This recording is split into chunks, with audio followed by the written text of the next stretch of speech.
दोस्तों, झारखंड की सियासत में एक अकेले निर्दलीय मुख्यमंत्री हुए हैं। नाम तो आपको याद ही होगा, मधु कोड़ा। तो क्या इतिहास खुद को दोहराने वाला है? क्या झारखंड को फिर से मिलने वाला है एक विधायक वाला नया मुख्यमंत्री? अरे बाबा, चौंकिए मत, हम कोई टाइम मशीन में बैठकर पीछे नहीं गए हैं, बल्कि आजसू के इकलौते विधायक तिवारी महतो जी का ताज़ा वीडियो देखकर आए हैं। वीडियो देखकर मेरा मन गदगद हो गया। सोचे कि आपका भी मन गदगद करा दे। जैसा कि आपको पता है कि राज्यसभा चुनाव में जब से कांग्रेस की लुटिया डूबी है, यहाँ तो एक विधायक वाले नेताओं के अंदर सीधे मधु कोड़ा की आत्मा जाग गई है। जरा इस वीडियो को देखिए, जहाँ मीडिया के कैमरों के सामने मुस्कुराते हुए तिवारी महतो साहब खुलेआम कह रहे हैं कांग्रेस को धोखा दे दिया। आप लोग खुद बोलते हैं कि एक विधायक इतना जानता तो मुख्यमंत्री हम लोग नहीं रहते हैं। ऐसा बात बोलते हैं आप लोग। कौन धोखा दे दिया? धोखा हो गया। मधु कोड़ा जी साहब दीजिए समर्थन, दिलवाइए, हम लोग भी मुख्यमंत्री बनने के लिए आप तैयार हैं? तिवारी जी क्या कुछ कहेंगे?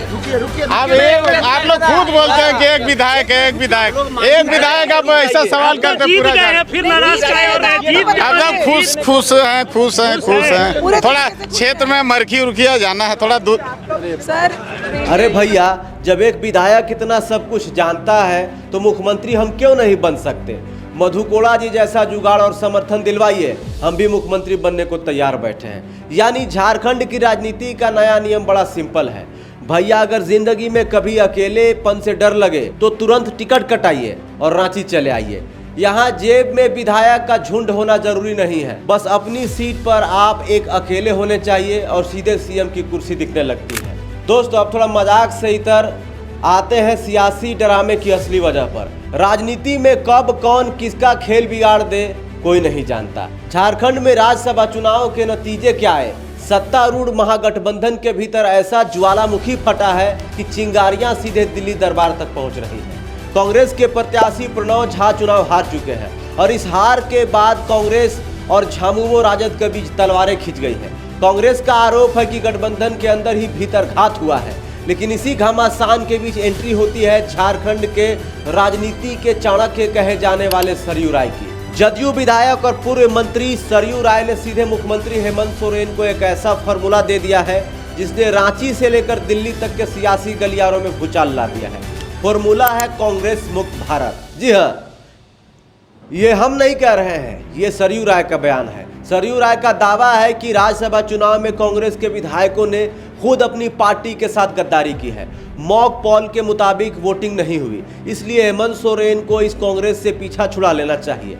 अब जरा इस सरयू राय का वो जादुई आंकड़ा समझिए जो उन्होंने हेमंत सोरेन के सामने परोसा है। तो चलिए सरयू राय का किंग मेकर गणित समझिए दोस्तों।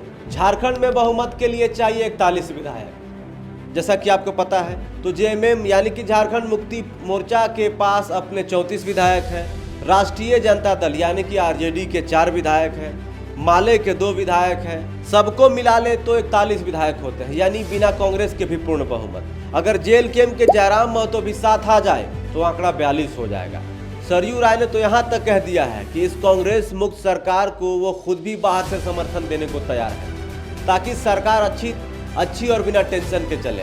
दोस्तों, अब सवाल यह है कि जिस झामुमो के सिर पर ठिकरा फोड़ा जा रहा है वो क्या कह रही है? कांग्रेस की इस करारी हार के बाद झामुमो बैकफुट पर तो है, लेकिन उसने खुद को पाक साफ बताने में पूरी ताकत झोंक दी है।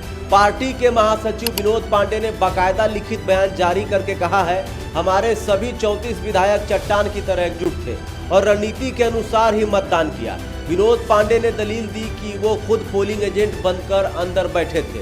उन्होंने यह भी माना कि इतनी तैयारी और मॉक पोल के बाद भी गठबंधन के प्रत्याशी की हार अपेक्षा के अनुरूप नहीं है और इसकी समीक्षा की जाएगी ताकि आगे बीजेपी के खिलाफ लड़ाई कमजोर न। तो दोस्तों, झारखंड की राजनीति इस समय उस मोड़ पर है जहां दोस्त और दुश्मन की परिभाषा हर घंटे बदल रही है।